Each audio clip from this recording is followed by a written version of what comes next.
بسم اللہ الرحمن الرحیم بسم اللہ الرحمن الرحیم وَلَنَبْلُوَنَّكُمْ بِالشَّيِّ مِنَ الْخَوْفِ وَالْجُوعِ وَنَقْصٍ مِّنَ الْأَمْوَالِ وَالْأَنفُسِ وَبَشِّرِ الصَّابِرِينَ الَّذِينَ إِذَا أَصَابَتْهُمْ مُصِيبَةٌ قالوا إن لله وإنا إليه راجعون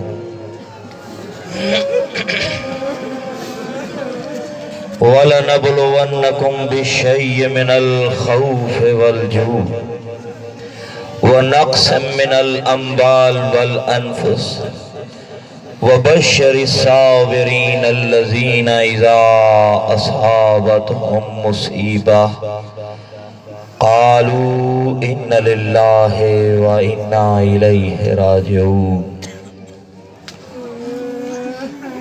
میرے سامنے شیعہ عزاداروں کے دو قائد موجود ہیں، استاد محترم قبلہ سید محمد علی شاہ اور سید واجد علی شاہ صاحب۔ میں منت کرتا ہوں ان دو سیدزادوں کی خدمت میں کہ کھڑے ہو کر اپنے سپاہیوں کی تعداد گن لیں، کم ہوئی ہے یا بڑھا کے لائے ہیں۔ اجرکم اللہ۔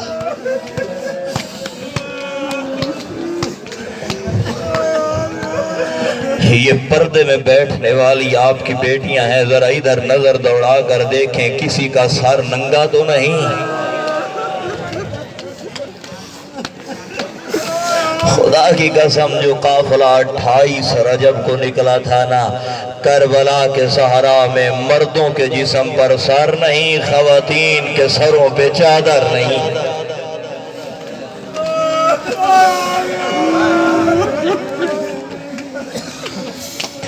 کتنا ایک تم پرسہ دو لوگے، کتنا تم گریہ کرو گے، کہاں تک تم رو گے؟ آخر تھک ہار کے بہنوں کا ہاتھ تھام کے اپنے آباد گھروں کو لوٹ جاؤ گے۔ اگر اجڑ گئی ہے تو فقط محمد کی نواسی۔ میں بہنوں کے حصے کا ایک جملہ کہنا چاہتا ہوں، اور پردہ میں بیٹھنے والی میری ماں بہنوں، مدینہ سے 28 رجب المرجب کو جو بھائی عباس کے مضبوط بازو پہ پاؤں رکھ کے محمل میں سوار ہوئی تھی نا، وہ زینب کربلا میں اجڑ گئی ہے، وہ زینب کربلا میں اجڑ گئی ہے۔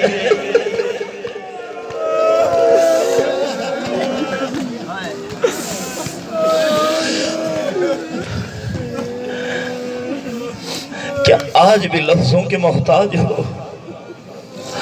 تھوڑا اپنے آپ کو کربلا کے سہارا میں لے جاؤ نا۔ دیکھو نا، جس کو عباس جیسے بھائی پہ مان تھا، بن بازوؤں کے سویا پڑا ہے غازی، اور بن ردا کے کھڑی ہے محمد کی بیٹی۔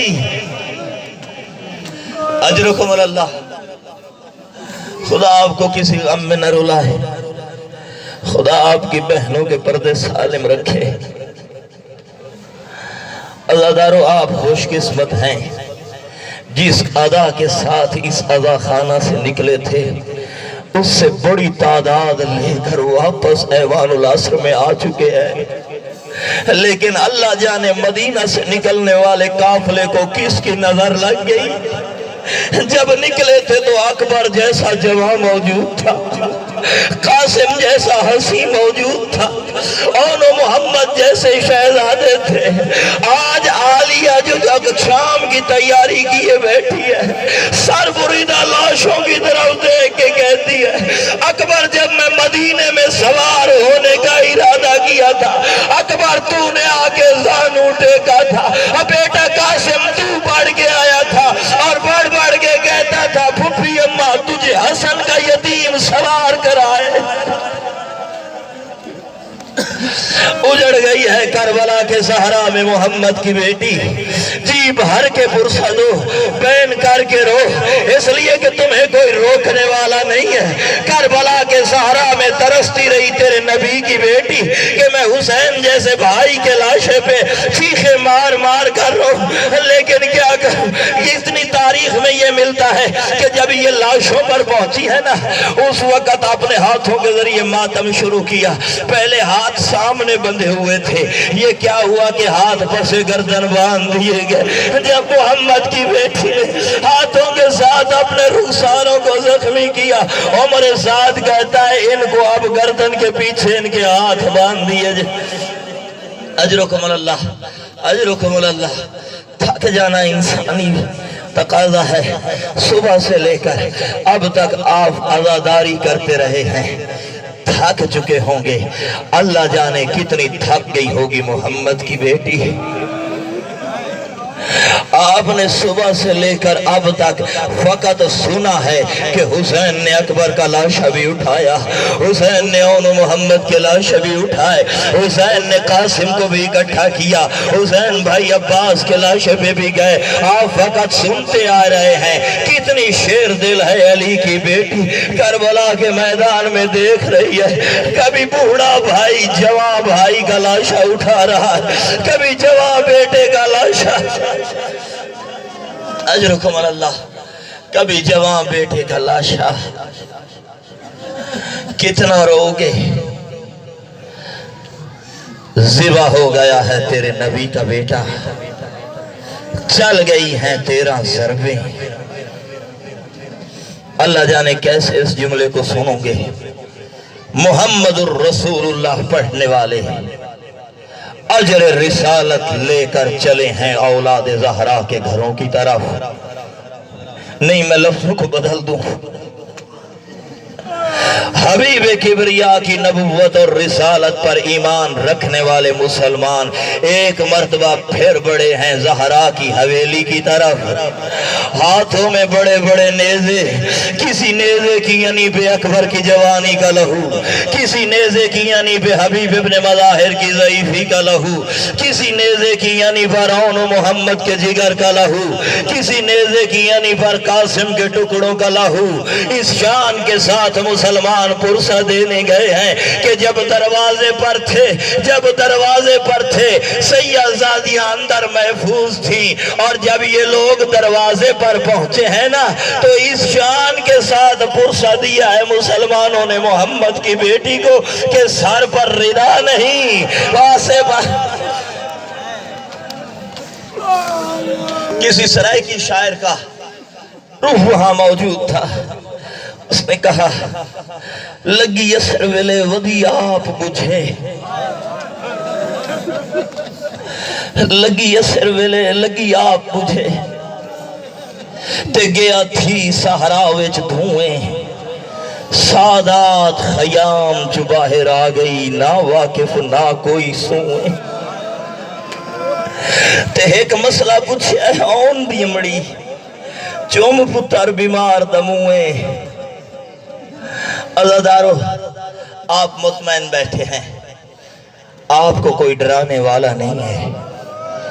دعا کرو کسی گھر کو آگ نہ لگے اگر اس میں کوئی بجھانے والا نہ ہو، کہیں آندھی نہ چلے جس گھر میں بچوں کی کثرت ہو، دعا کرو کہیں دشمن حملہ نہ کریں جہاں کوئی مرد نہ ہو۔ یہ تینوں صورتیں اکٹھی ہو گئی ہیں کربلا میں، اکیلی ہے تیرے نبی کی نواسی، بچوں کا ساتھ ہے، پردہ داروں کا ساتھ ہے، چاروں طرف سے آگ لگا دی گئی۔ مولا سجاد کے خیمے میں آئی ہے نبی کی بیٹی، دیکھ کے کہتی ہے تو بانی ہے شریعت کا، تیرے سر پہ دستار امامت ہے، بتا جل کے مر جائیں؟ کہا نہیں پھوپھی اماں خیام چھوڑ دیں، کہا کیسے چھوڑوں میرا سر اوریاں ہے، کہا ریت کربلا کو اپنی چادر بناؤ، بالوں کے ساتھ اپنے چہرے کو چھپاؤ اور جلتے ہوئے خیمے سے باہر نکل جاؤ۔ نکلیاں ہیں سادانیاں، لیکن ایک مرتبہ علی کی شیر دل بیٹی پھر خیمے کی طرف پلٹی۔ حمید ابن مسلم کہتا ہے کہ میں بار بار دیکھ رہا تھا کہ ایک خاتون بار بار جلتے ہوئے خیمے کی طرف جاتی تھی، آگ مجبور کرتی تھی پھر پیچھے ہٹتی تھی۔ میں نے دیکھا، میں آگے بڑھ کے کہا اے کنیز خدا بتا کوئی قیمتی چیز رہ گئی ہے میں اٹھا کے دوں؟ حجت تمام کرنے کے لیے کہا ہاں تو اٹھا کے دے۔ یہ کہتا ہے میں گو مرد تھا، آگ کے شعلے اتنے بلند تھے، میں آگ کے قریب گیا تو صحیح لیکن واپس پیچھے ہٹ گیا اور پیٹھ کر کے کھڑا ہو گیا۔ اچانک اللہ اکبر کی صدا بلند ہوئی اور یا علی کہہ کر یہ خاتون جلتے ہوئے خیمے میں داخل ہوئی۔ جب خیمے میں داخل ہوئی تھی تو اکیلی تھی، جب جلتے ہوئے خیمے سے باہر نکلی پشت پہ 24 سال کا بوڑھا جوان تھا اور نجف کا رخ کر کے کہہ رہی تھی بابا علی خیبر کا قلعہ اکھاڑنا آسان ہے، جلتے ہوئے خیموں سے جوانوں کو اٹھانا مشکل ہے۔ اور کبھی مقتل کا رخ کر کے کہتی تھی بھائی حسین اکبر کا لاشا آسان ہے، سجاد کا اٹھانا مشکل ہے۔